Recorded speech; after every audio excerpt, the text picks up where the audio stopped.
नमस्कार दोस्तों, आज हम बात करेंगे एक अद्भुत कला की, जिसे हम कह सकते हैं चुप रहने की कला। एक प्राचीन कहानी के माध्यम से हम जानेंगे कि कैसे 5 परिस्थितियों में चुप रहना हमें शांति और संतुष्टि की ओर ले जा सकता है। तो आइए इस अद्वितीय यात्रा में साथ चलें और चुप रहने की कला के रहस्यों को खोजें। चुप रहने की कला। एक बार एक राजा ने अपने राज्य में एक बुद्ध विहार बनवाया और उसमें बहुत से भिक्षुओं को बुलवाया। राजा ने उन्हें बहुत सम्मान और भोजन दिया और उनसे बुद्ध के उपदेश सुनने के लिए कहा।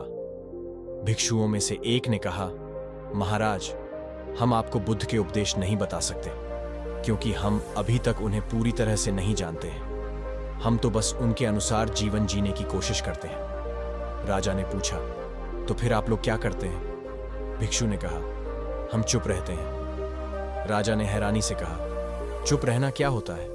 आप लोग बात नहीं करते हैं? भिक्षु ने कहा, बात तो करते हैं, मगर सिर्फ जब जरूरी होता है। हम चुप रहने की कला सीखते हैं। राजा ने पूछा, चुप रहने की कला कैसे सीखते हैं? भिक्षु ने कहा, हम 5 परिस्थितियों में चुप रहना सीखते हैं। राजा ने उत्सुकता से कहा, वे कौन सी 5 परिस्थितियां हैं?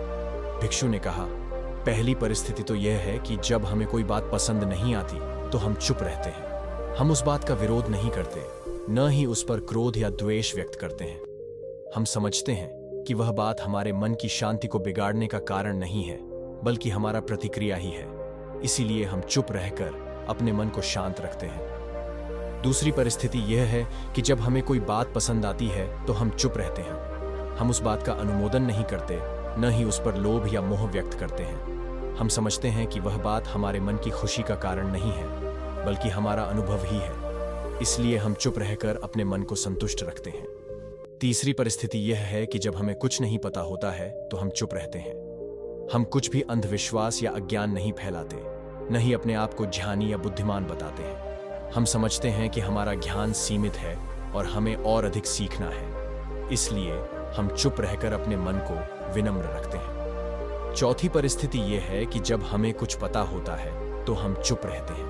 हम कुछ भी अहंकार या गर्व नहीं दिखाते, न ही अपने आप को श्रेष्ठ या विशेष बताते हैं। हम समझते हैं कि हमारा ज्ञान अन्यों का उपकार करने के लिए है, न कि अपना प्रदर्शन करने के लिए।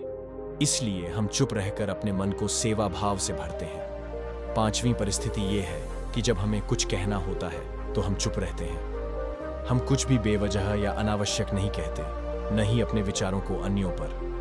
इस कथा से हमें यह सीखने को मिलता है कि चुप रहना एक महत्वपूर्ण गुण हो सकता है, जो हमें जीवन में साहस, संयम और संतुलन देने में मदद कर सकता है।